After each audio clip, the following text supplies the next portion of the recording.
Ya, Alif.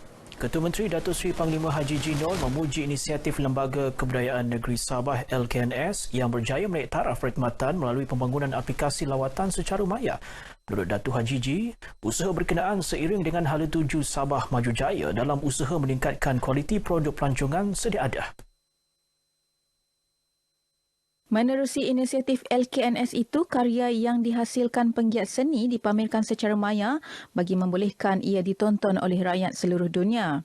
Pihak kerajaan akan sentiasa menyokong penganjuran seumpama ini dan berharap penglibatan dan apresiasi masyarakat, terutama anak muda, dipergiatkan lagi sebagai perintis kepada kemajuan seni visual khususnya di negeri Sabah.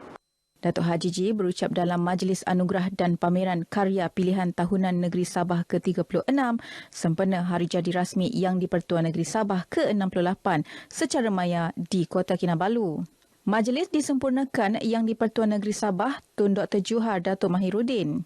Dengan kebelut pandemik sedang melanda negara kita dan sentiasa mematuhi peraturan yang telah ditetapkan semua penggiat seni visual agar terus berkarya dengan lebih kreatif dan inovatif agar dapat mengukir nama bangsa dan antarabangsa.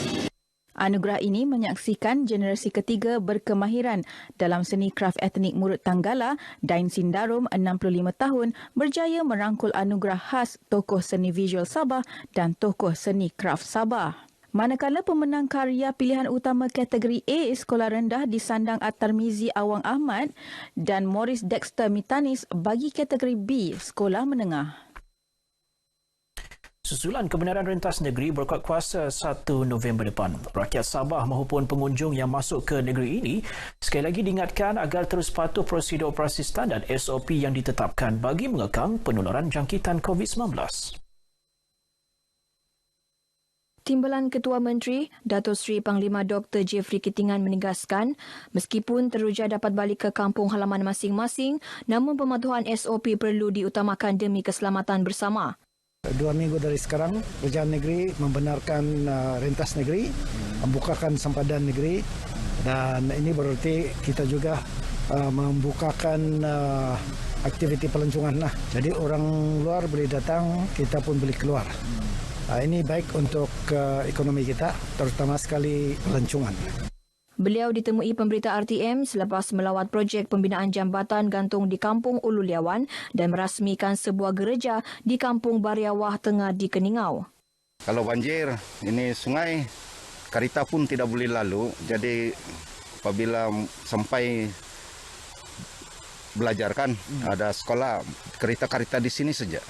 Ya, jadi itulah memerlukan jambatan lagi yang ada satu buah jambatan kalau boleh. Ada juga laluan di sebelah tapi tidak boleh lalu kalau musim hujan. Saya mengucapkan jutaan terima kasih yang tidak terhingga datang melawat gereja kami dan seterusnya meluluskan permohonan bangku gereja kami sebanyak 20 buah unit buah bangku yang berharga dalam RM16,000 Malaysia dan kami sangat berbesar hatilah dan bersyukur. Sejurus program ini, Dato' Jeffrey yang juga Ahli Parlimen Keningau turut melawat pembinaan Dewan Baharu di Kampung Antolop dan Baru Bingkur serta menyampaikan bantuan mesin pengisar kopi dari Jabatan Pertanian Keningau kepada salah seorang usahawan kopi di Kampung Bunga Raya. Pelbagai kelonggaran yang telah diberikan kerajaan ketika ini perlu dihargai sebaiknya dengan tidak mengabaikan pematuhan SOP. SOP ditetapkan perlu terus dipatuhi meskipun kes COVID-19 di Sabah khususnya disandarkan menunjukkan penurunan. Menurut Ahli Parlimen Libaran Datuk Zakaria Muhammad Idris, tanggungjawab dan kerjasama semua pihak amat diperlukan dalam usaha memutuskan penularan COVID-19. Beliau turut mengingatkan masyarakat agar membiasakan diri dengan amalan norma baharu seiring peralihan kepada fasa endemik. Kelonggaran yang ada diberikan oleh kerajaan ini jangan kita terlalu selesa. Walaupun ada sudah 2 dos, tetapi ini kita tidak boleh juga mengharapkan bahawa kita tidak boleh dijangkiti oleh virus ini.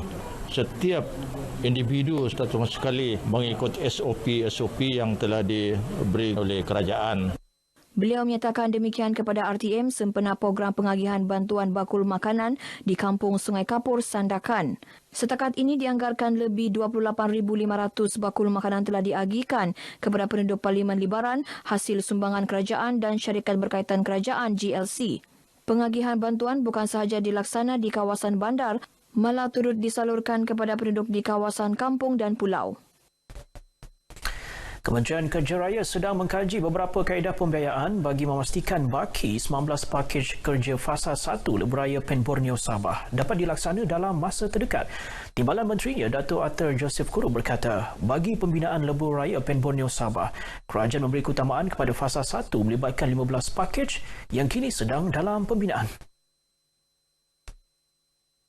Kita sudah melaksanakan sebanyak 15 package dan ada juga yang sedang dalam pelaksanaan dan juga siap. Semua ini adalah dalam 15 package dan masih ada 19 package yang tunggu untuk diberikan SST tawaran kerja untuk dilaksanakan nanti. So buat masa ini kita bergantung sepenuhnya kepada peruntukan pembangunan daripada Kerajaan Persekutuan. Beliau berkata demikian ketika ditemui RTM dalam majlis sumbangan 26 tangki air serta perasmian pembukaan kedai koperasi di Kampung Kabuan, Keningau. Projek Lebuh Raya Pen Borneo Sabah secara keseluruhannya terdiri 3 fasa. Fasa 1 melibatkan anggaran jarak keseluruhan 706 km yang dibahagi kepada 35 pakej kerja. Sehingga kini 12 pakej kerja telah dibuat pelantikan kontraktor bagi tujuan kerja-kerja pembinaan. Setakat September 2021, pakej kerja yang telah dimulakan adalah 59.67%. Beliau optimis dengan siapnya Lebuh Raya Pen Borneo ini, ia akan merancangkan lagi pertumbuhan ekonomi Sabah. Mengenai masalah banjir di 2 kampung di Penampang, baru-baru ini yang dikatakan berpunca akibat pembinaan Lebuh Raya Pen Borneo, Dato' Arthur memaklumkan kerja membesarkan dan menambah baik sistem paparitan telah dilaksana. Baik, sekian perkembangan berita dari negeri di bawah bayu. Terima kasih keluarga Malaysia kerana menjayakan program imunisasi kebangsaan. Terus patuh dengan SOP. Kembali bersama Alif untuk laporan lain dalam Berita Wilayah. Alif.